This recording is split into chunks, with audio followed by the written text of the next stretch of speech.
नमस्कार, स्वागत है आपका राज्यसभा टीवी में। मैं हूं आपके साथ अमृता चौरसिया।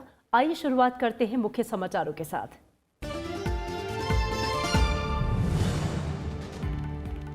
प्रधानमंत्री नरेंद्र मोदी का काम के दम पर सत्ता में वापसी का पूरा भरोसा। राज्यसभा टीवी से खास बातचीत में कहा, पिछले 5 साल आवश्यकताओं को पूरा करने का किया काम, अगले 5 साल आकांक्षाओं को पूरा करने का समय। पूछा, राष्ट्रवाद, जवानों की शहादत और आतंकवाद क्यों नहीं हो सकता चुनावी मुद्दा। राफेल को लेकर कांग्रेस बिना तथ्यों के ही उठा रही है सवाल।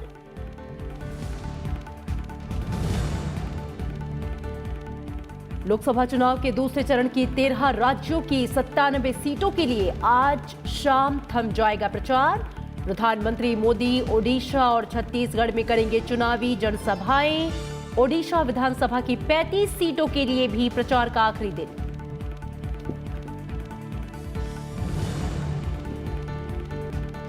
लोकसभा चुनाव के छठे चरण के लिए अधिसूचना के साथ ही आज से शुरू होगी नामांकन प्रक्रिया। दिल्ली की 7 और हरियाणा की 10 सीट समेत 7 राज्यों की 59 सीटों पर 12 मई को मतदान। केंद्रीय गृह मंत्री राजनाथ सिंह आज लखनऊ में भरेंगे नामांकन।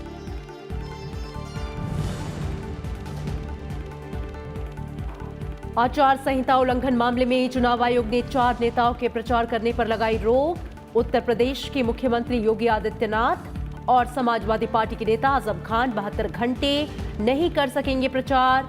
केंद्रीय मंत्री मेनका गांधी और बीएसपी प्रमुख मायावती के प्रचार करने पर भी 48 घंटे की पाबंदी।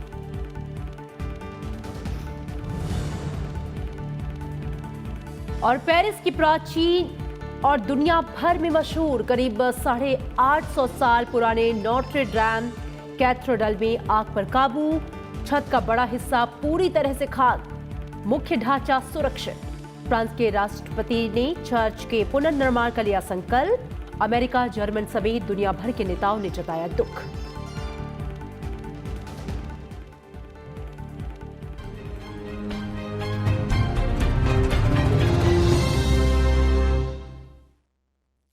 प्रधानमंत्री नरेंद्र मोदी ने कहा है कि उन्होंने 2014 के बाद 5 साल देश की आवश्यकताओं को पूरा करने का काम किया है और अब अगले 5 साल देश की आकांक्षाओं को पूरा करने के लिए काम करेंगे।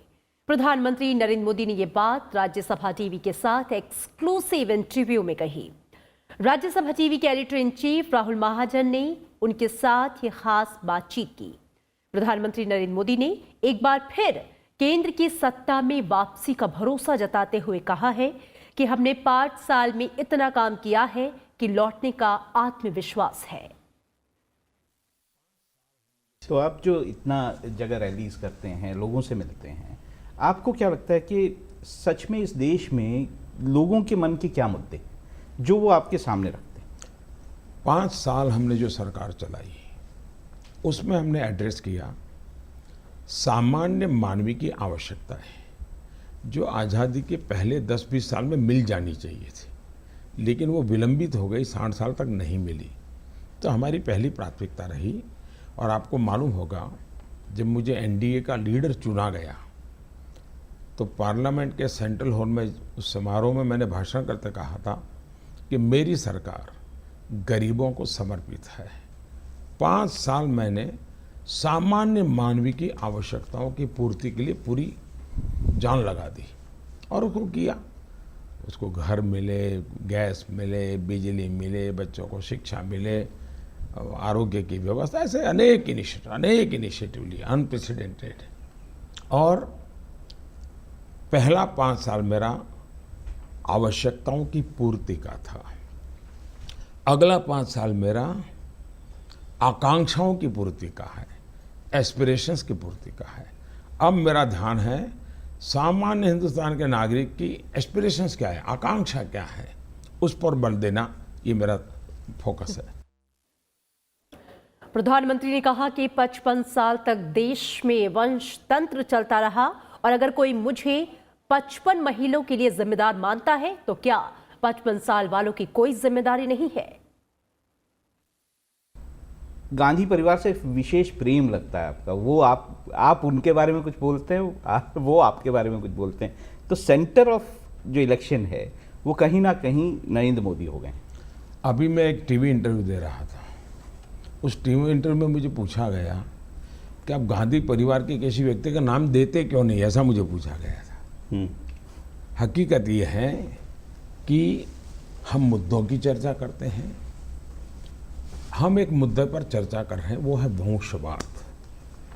बाबा साहब आम्बेडकर के भाषण सुन लीजिए, उनका जालंधर में भाषण है, पुणे में भाषण है। और बाबा साहब आम्बेडकर ने कहा था, और ये मैं 30-40 की बात कर रहा हूँ, बाबा साहब आम्बेडकर ने कहा था कि वंशवाद लोकतंत्र के लिए सबसे बड़ा खतरा है। वंशवाद का घोर विरोध किया था। और अगर मैं वंशवाद का विरोध करता हूँ तो एक स्वस्थ लोकतंत्र के लिए कर रहा हूँ। और इस देश में मैं इस मुद्दे पर लगातार बोल रहा हूँ। देश में लोकतंत्र को बल मिलना चाहिए। वंशवाद लोकतंत्र पर हावी हो जाता है। 55 साल तक परिवार तंत्र चला इस देश पे। तो इस देश की जो भी दुर्दशा है उसके लिए 55 साल काम करने वाले लोग जिम्मेवार है कि नहीं है। अगर कोई मुझे 55 महीनों के लिए जिम्मेवार मानता है तो 55 साल वाले कोई जिम्मेवार नहीं। अगर ये मैं चर्चा मुद्दों पर करता हूँ, अगर इसको कोई कहे तो मैं नहीं जानता हूँ। जहाँ तक मुझ पर गाली का सवाल है, वो तो नामदार है, वो बड़े घराने के लोग हैं, उनके पिता, दादी, नाना बड़े बड़े प्रधानमंत्री रहे हैं, और हम तो एक चाय वाले गरीब परिवार से आए हुए, और आमतौर पर ऐसे बड़े बड़े लोगों को, छोटे लोगों को गाली देने का वो अपना हक मानते हैं। तो वो उनकी जगह पे मैं मेरी जगह। प्रधानमंत्री ने पूछा कि किसान मरे तो चुनाव का मुद्दा, लेकिन जवान शहीद हो तो फिर चुनावी मुद्दा क्यों नहीं हो सकता। उन्होंने कहा कि आतंकवाद से देश आजादी के बाद से ही जूझ रहा है, और अगर इसे मुद्दा नहीं बनाएंगे तो गलत होगा। आप अपने भाषणों में एक बात कह रहे हैं जिसको लेकर विपक्ष आप पे आरोप लगाता है। ये विपक्ष का आरोप है कि आप राष्ट्रीयता के मुद्दे को चुनावों में लेके आए हैं, चाहे वो बालाकोट हो या फिर बाकी सब चीज़ें हों, और उसके ज़रिए आप जो बाकी मुद्दे हैं उनको दरकिनार करके इन मुद्दों के ज़रिए वोट पाना चाहते हैं। मीडिया में एक छोटा सा वर्ग है, कुछ को कहे कुछ हाइपर सेक्युलर है। इन्होंने किसी भी चीज़ में से सरकार को या मोदी को घेरना, ये उन्होंने तौर तरीका बनाया हुआ है। हमारे देश में बॉफोर्स का मुद्दा था, रक्षा से जुड़ा हुआ था, मतलब देश के साथ जुड़ा हुआ था, मतलब नेशनलिज्म से जुड़ा हुआ था। उसी प्रकार से उन्होंने अपने पिताजी के पाप को धोने के लिए राफेल का एक झूठा मुद्दा उठाया। 6 महीने तक वो कोई भी सबूत के बिना जहां जाए वहां यही बोलते रहे। इसका मतलब उन्होंने इस राष्ट्रवाद के मुद्दे को, देशभक्ति के मुद्दे को भुनाने की भरपूर कोशिश की। एक प्रकार से उन्होंने जमीन जोत के रखी थी। अब ये मेरी कुशलता है कि उसमें मैं कौन सा बीज बोऊं, और उन्होंने जो मेहनत की, तो जैसे चौकीदार के लिए उन्होंने दुनिया भर के लोगों को चौकीदार करके बात पहुंचा दी, तो मैंने धीरे से आकर के उसका सही रूप दे दिया लोगों के सामने। तो ये उनकी जो वेस्टर्न वर्ल्ड के लोग जो उनके मार्गदर्शक हैं, स्ट्रेटेजिस्ट, उनकी मर्यादाएं हैं। जहाँ तक आप मुझे बताइए, हमारे देश में सामान्य मानवीय की सुरक्षा, क्या जिस देश के हजारों सेना के जवान बलि चढ़ गए, शहीद हो गए, क्या उनके विषय में हम आगे क्या करेंगे, ये चुनाव का मुद्दा नहीं होगा क्या? किसान मरे तो चुनाव का मुद्दा, लेकिन जवान मरे तो चुनाव का मुद्दा नहीं, ये कैसे हो सकता है? हमारे देश की सेना मजबूत हो देश की रक्षा के लिए। हम 40 साल से आतंकवाद को भुगत रहे हैं। अगर इसको हम छुपाएंगे, देश की जनता के सामने हमारा क्या व्यू है लेकर के नहीं जाएंगे, क्या लॉजिक है? जम्मू कश्मीर की समस्या पंडित नेहरू के ज़माने से देश के गले में ऐसी अटकी पड़ी है, क्या उसका सॉल्यूशन निकालने की हिम्मत करें? हमने 70 साल तक एक रास्ता पकड़ा, लेकिन परिणाम नहीं मिला। तो नया रास्ता पकड़ना पड़ेगा। और नया रास्ता पकड़ने के लिए हमने स्पेसिफिक योजनाएं बनाई है। धारा 370 हो या 35A हो, हमने स्पेसिफिक रोड मैप बनाया है। तो देश की जनता को हमने विश्वास में लेकर के बताना चाहिए कि नहीं बताना चाहिए। और इसलिए तीसरी बात है, क्या दुनिया का कोई देश देशभक्ति की प्रेरणा के बिना चल सकता है क्या? प्रधानमंत्री मोदी ने राफेल डील को लेकर कहा कि मेरे ऊपर बिना तथ्यों के ही सवाल उठाए जा रहे हैं।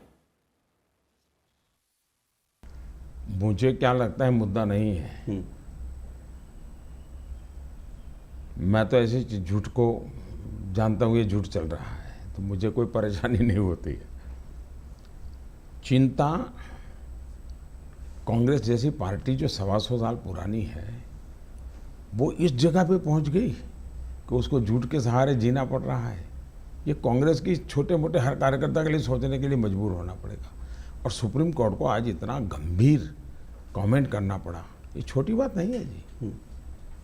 देश के बाहर से भी इस मुद्दे को, राफेल के मुद्दे को जिंदा रखने की कोशिश की जा रही है बार बार।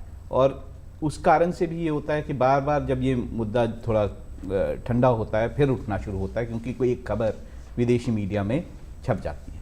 तो आपको इसके पीछे कोई खास डिज़ाइन दिखाई दे? अभी तो साफ लग रहा है। ऐसा लग रहा है आपको? साफ लग रहा है, सच तो आ चुका है जी। सच बाकी नहीं है। CAG का रिपोर्ट आ गया है, सुप्रीम कोर्ट का रिपोर्ट आ गया, पार्लियामेंट के टेबल पर सारी चीजें रख दी गई, सब आ चुका है जी। मीडिया के लोग सत्य बताने की हिम्मत नहीं करते हो। प्रधानमंत्री ने कहा कि 5 साल तक स्पीड, स्केल और स्किल के साथ उन्होंने खूब काम किया, लेकिन आज तक उन पर कोई दाग नहीं है, इसलिए सत्ता में लौटने का पूरा भरोसा है। स्पीड, स्केल एंड स्किल, ये 5 साल लगातार और एक दाग नहीं है। और अभी जो रैलियां हुई, मेरी जो चुनावी रैलियां चल रही, मैं जबरदस्त वेव देख रहा हूं, जबरदस्त वेव, अनप्रेसिडेंटेड वेव। मैंने 2014 में भी ऐसा नहीं देखा। और आइए बुलेटिन में अब खबरें लोकसभा चुनाव से जुड़ी हुई।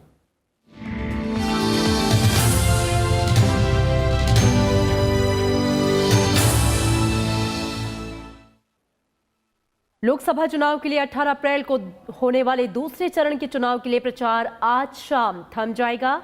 इस चरण में 12 राज्यों और 1 केंद्र शासित प्रदेश की 97 लोकसभा सीटों पर मतदान होना है। 18 अप्रैल को दूसरे चरण में 97 सीटों पर मतदान होगा। दूसरे चरण में तमिलनाडु की सभी 39, कर्नाटक की 14, महाराष्ट्र की 10, उत्तर प्रदेश की 8, बिहार, असम और ओडिशा की 5-5 सीटों पर, पश्चिम बंगाल और छत्तीसगढ़ की 3-3 सीटों पर, वहीं जम्मू कश्मीर की 2, जबकि मणिपुर, त्रिपुरा और पुदुचेरी की 1-1 सीट पर मतदान होगा।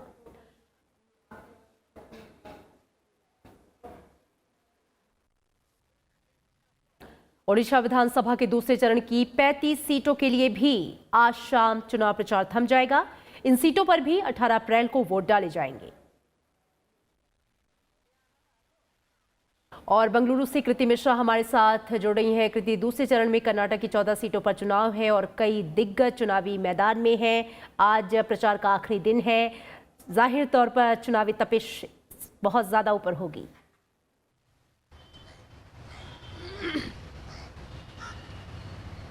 जी हाँ अमृता, जो पहले फेज में कर्नाटका में चुनाव होगा उसमें 14 सीटें हैं और अगर मैं 14 सीटें की बात करूं तो कांग्रेस और जेडीएस के अलायंस में कांग्रेस 10 सीटों पर है, वहीं जेडीएस 4 सीटों पर है, वहीं बीजेपी इन 14 में से 13 सीटों पर लड़ रही है और एक सीट जो मांड्या की है उस पर इंडिपेंडेंट कैंडिडेट सुमलता अंबरीश को बीजेपी सपोर्ट कर रही है। अगर 2014 के रिजल्ट्स की बात करें तो इन 14 सीटों में से 6 बीजेपी के पास थी, 6 कांग्रेस और जो 2 बची थी वो जेडीएस के पास थी। आपने जैसा कहा कि काफी हाई वोल्टेज कैंपेन रहा है और इन 14 सीटों में इस बार काफ़ी हाई प्रोफाइल सीट्स भी हैं, चाहे फिर वो मांड्या की हो, हासन की हो, जहां पर एच.डी. देवगौड़ा के ग्रैंडसन निखिल और प्रज्वल हैं। इसके अलावा टुमकुर, जहां से खुद एच.डी. देवगौड़ा हैं। इसके अलावा बैंगलोर साउथ, जहां पर बीजेपी के जो युवा नेता हैं तेजस्वी सूर्या, वो हैं। चाहे फिर बैंगलोर सेंट्रल, जो पीसी मोहन बीजेपी के बड़े नेता हैं, वो सभी चुनावी मैदान में हैं। आज शाम को चुनाव प्रचार थम जाएगा और सभी दल कोशिश कर रहे हैं कि किस तरह वो वोटरों को लुभाएं और जो ये चुनावी जो पूरी फिजा है उसको अपने फेवर में करें। अमृता जी, बहुत शुक्रिया आकृति इस पूरी बातचीत के लिए आपका। और पश्चिम बंगाल के दार्जिलिंग से पंचानंद मिश्रा हमारे संवाददाता जुड़ रहे हैं। पंचानंद, पश्चिम बंगाल में भी दूसरे दौर के लिए आज प्रचार थम जाएगा, क्या सरगर्मियां हैं और क्या है वहां के समीकरण?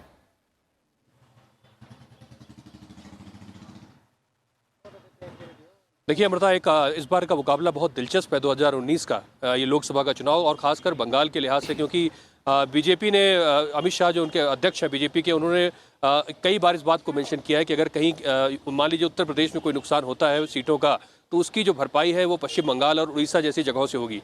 और पश्चिम बंगाल की 42 सीटों में से लगभग 23 सीटों पर बीजेपी दावा कर रही है, तो इसलिए अपने आप में बहुत अहम हो जाता है। और हम इस वक्त मौजूद हैं दार्जिलिंग में। दार्जिलिंग के साथ 2 और सीटें हैं, यहाँ पर जलपाईगुड़ी और रायगंज, जहाँ पर दूसरे चरण में मतदान होना है। पहले चरण का मतदान हो चुका है, 2 लोकसभा की सीटों पर वहाँ वोट डाले जा चुके हैं। और ये उत्तर बंगाल का इलाका है, यहाँ पर लगभग 8 सीटें आती हैं, तो 5 सीटें ये हो जाए, पहले चरण में 2 सीटें और दूसरे चरण में 3 सीटें और बाकी 3 सीटें। और तो उत्तर बंगाल अपने आप में महत्वपूर्ण इसलिए है कि बीजेपी को लग रहा है कि इस बार बहुत ज़्यादा चांसेस हैं कि यहाँ पर भारतीय जनता पार्टी को लोग मत दें। और हमको ये जब यहाँ पर इन इलाकों में घूम रहे हैं तो हमको ये नज़र भी आ रहा है कि लोगों का जो रुझान है वो कहीं ना कहीं भारतीय जनता पार्टी की ओर दिखता है। तो निश्चित तौर पर एक बड़ा मुद्दा है। और दार्जिलिंग की अगर बात करें तो ये गोरखा बहुल, यहाँ पर 3 सीटें पड़ती हैं विधानसभा की ऊपर और 4 सीटें नीचे हैं, और कुल मिलाकर 1 लोकसभा सीट दार्जिलिंग की है। और ये सीट 2 बार से बीजेपी लगातार जीतती रही है, तीसरी बार फिर कोशिश है कि इसको जीता जाए। इसीलिए अपने आप में ये महत्वपूर्ण उत्तर बंगाल में इसलिए भी है क्योंकि ममता बनर्जी यहाँ पर लगातार कैंप कर रही है। 10 दिनों का कैंप भी उन्होंने किया। उनको लग रहा है कहीं ना कहीं खतरा भी बीजेपी से हो सकता है। तो कुल मिलाकर मुकाबला बहुत दिलचस्प है। और भारतीय जनता पार्टी का जो दावा है कि 42 में से 20 से ज़्यादा सीटें वो जीत कर लाएंगे, इसमें कहीं ना कहीं कुछ ना कुछ सच्चाई जरूर नजर आती है। और क्योंकि जो माहौल है वो बीजेपी के लिए कुछ अनुकूल जरूर नजर आ रहा है। अमृता जी, बहुत शुक्रिया पंचानंद इस पूरी बातचीत के लिए आपका। लोकसभा के दूसरे और तीसरे चरण के चुनाव के लिए विभिन्न दलों के प्रमुख प्रचारक चुनावी रैलियां कर रहे हैं। प्रधानमंत्री नरेंद्र मोदी आज 2 राज्यों में चुनाव प्रचार करेंगे। प्रधानमंत्री नरेंद्र मोदी आज ओडिशा और छत्तीसगढ़ का दौरा करने वाले हैं। प्रधानमंत्री पहले ओडिशा के संबलपुर में रैली को संबोधित करेंगे, इसके बाद भुवनेश्वर में रैली को संबोधित करेंगे। संबलपुर और भुवनेश्वर लोकसभा सीट पर मतदान तीसरे चरण में 23 अप्रैल को होगा। प्रधानमंत्री आज छत्तीसगढ़ में भी जनसभाएं करेंगे। वे कोरबा और भाटापारा में चुनावी सभाओं को संबोधित करेंगे।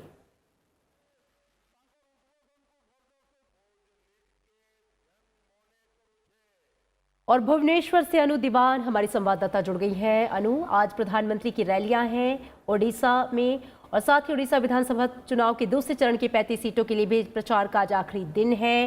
क्या चुनावी सरगर्मियां वहां पर?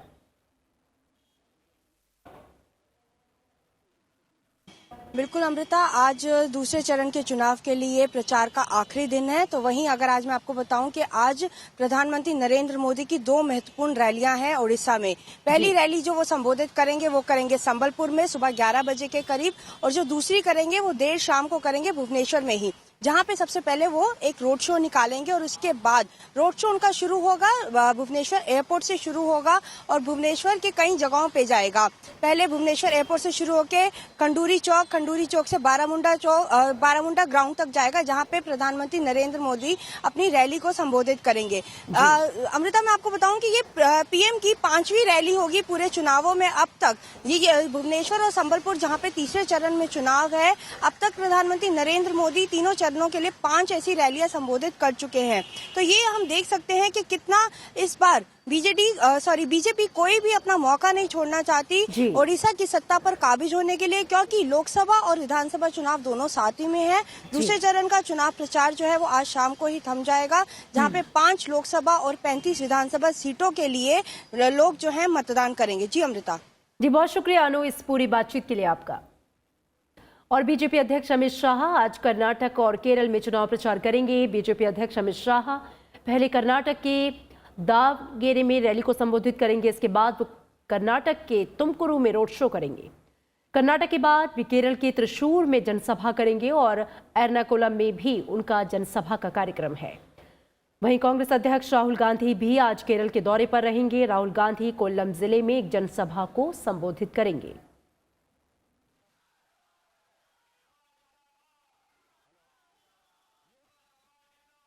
और इसके साथ ही पथनमथिट्टा, अलापुझा और तिरुवनंतपुरम में भी जनसभा को संबोधित करेंगे। इधर उत्तर प्रदेश के आगरा में बीएसपी एसपी आरएलडी की साझा रैली को संबोधित करेंगे। ओडिशा के मुख्यमंत्री नवीन पटनायक आज रोड शो और जनसभाओं को संबोधित करेंगे। वे बीजेपुर का दौरा करेंगे और जनसभा को संबोधित करेंगे।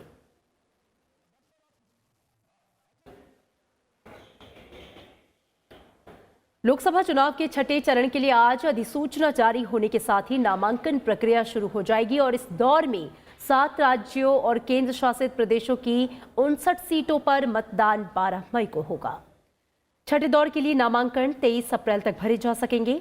नामांकन पत्रों की जांच अगले दिन यानी कि 24 अप्रैल को होगी। 26 अप्रैल तक उम्मीदवार अपना नामांकन वापस ले सकेंगे। छठे चरण के लिए मतदान 12 मई को होगा।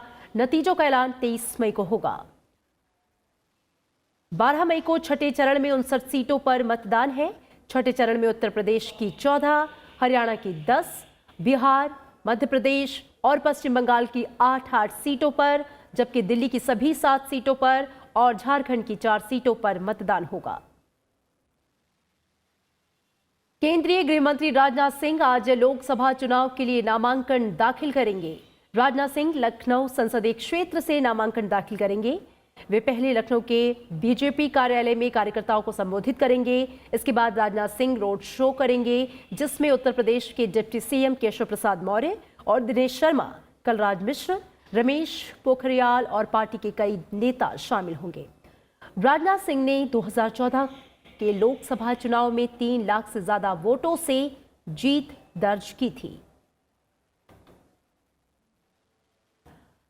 नवविक्रम सिंह हमारे संवाददाता जुड़ गए हैं। नवविक्रम, राजनाथ सिंह आज अपना नामांकन लखनऊ से दाखिल करेंगे, क्या है आज उनका पूरा कार्यक्रम यहां पर?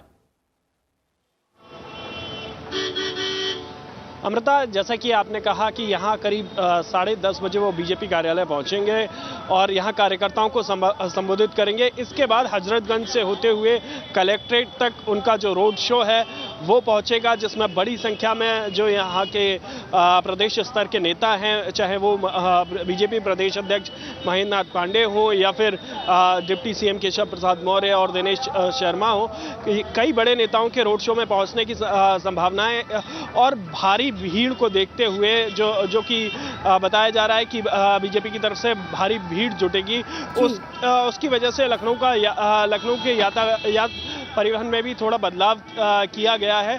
तो बीजेपी ने पूरी तैयारी कर ली है रोड शो को लेकर। अमृता, आपको पता होगा कि ये अटल जी की लोकसभा क्षेत्र है। 90 के दशक से लगभग लखनऊ की तकरीबन हर लोकसभा चुनाव भारतीय जनता पार्टी ने जीता है। तो ऐसे में बीजेपी की कोशिश है कि यहाँ ज़्यादा से ज़्यादा राजनाथ सिंह जो उम्मीदवार हैं मौजूदा गृह मंत्री लोकसभा से ज़्यादा जनता को जन समर्थन पा सके। इसीलिए लखनऊ में राजनाथ सिंह की रोड शो के बाद कई और प्रचार के लिए एक विशेष रणनीति बनाई गई है बीजेपी की तरफ से। जी अमृता। जी, बहुत शुक्रिया नवविक्रम इस पूरी जानकारी के लिए आपका। और आचार संहिता के उल्लंघन के मामले में चुनाव आयोग ने सख्त कदम उठाया है। चुनाव आयोग ने उत्तर प्रदेश के मुख्यमंत्री योगी आदित्यनाथ और बहुजन समाज पार्टी की प्रमुख मायावती के प्रचार करने पर आज से रोक लगा दी है। अब योगी आदित्यनाथ आज से अगले 72 घंटे तक चुनाव प्रचार नहीं कर सकेंगे। वहीं बीएसपी प्रमुख मायावती के लिए 48 घंटे तक ये रोक लागू रहेगी। इस दौरान दोनों नेता रैली, प्रेस कॉन्फ्रेंस नहीं कर पाएंगे, ना ही सोशल मीडिया का इस्तेमाल कर पाएंगे। दोनों नेताओं पर चुनाव प्रचार के दौरान धार्मिक आधार पर बयानबाजी का आरोप है, जिसका संज्ञान लेते हुए ये कार्रवाई की गई है। चुनाव प्रचार के दौरान गलत बयानी के चलते योगी आदित्यनाथ और मायावती के खिलाफ कार्रवाई के बाद चुनाव आयोग ने केंद्रीय मंत्री मेनका गांधी और समाजवादी पार्टी के नेता आजम खान को भी चुनाव प्रचार से रोक दिया है। मेनका गांधी को आज सुबह 6 बजे से 48 घंटे तक और आजम खान को 72 घंटे के लिए चुनाव प्रचार से रोका गया है। चुनाव आयोग के मुताबिक इन दोनों नेताओं ने प्रचार के दौरान आचार संहिता का उल्लंघन किया है।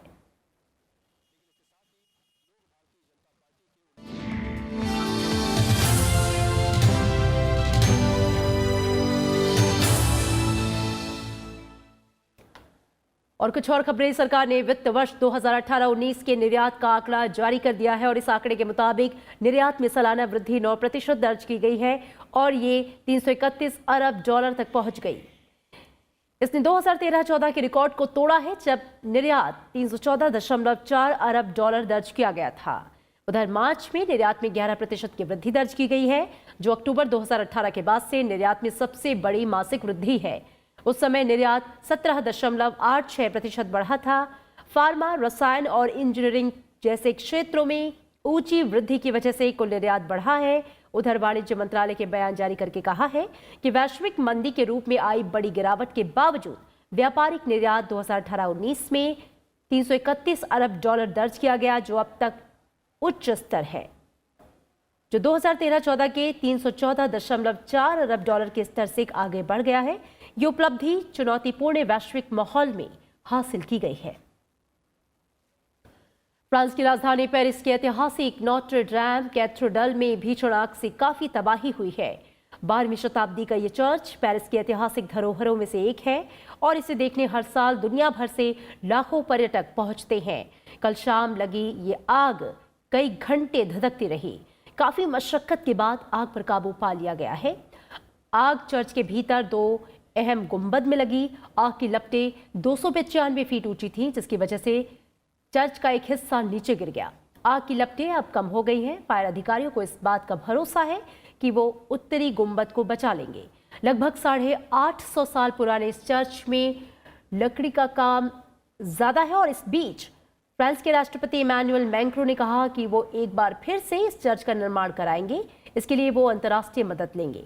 फ्रांस के राष्ट्रपति ने कहा कि चर्च को फिर से बनाने के लिए फंड इकट्ठा किया जाएगा। इसके लिए अभियान चलाया जाएगा। हम नोट्रे डेम को फिर से बनाएंगे क्योंकि फ्रांस हमसे यही उम्मीद करता है। यह हमारी ऐतिहासिक धरोहर है, यह हमारी किस्मत है। हम इसे फिर से बनाएंगे। अधिकारियों ने बताया कि इस हादसे में किसी के हताहत होने की खबर नहीं है। अमेरिकी राष्ट्रपति ट्रंप समेत दुनिया भर के नेताओं ने इस घटना पर गहरा दुख जताया है। और सुबह 9 बजे के बुलेटिन में इतना ही। आगे आप देखिए ब्रेकफास्ट न्यूज।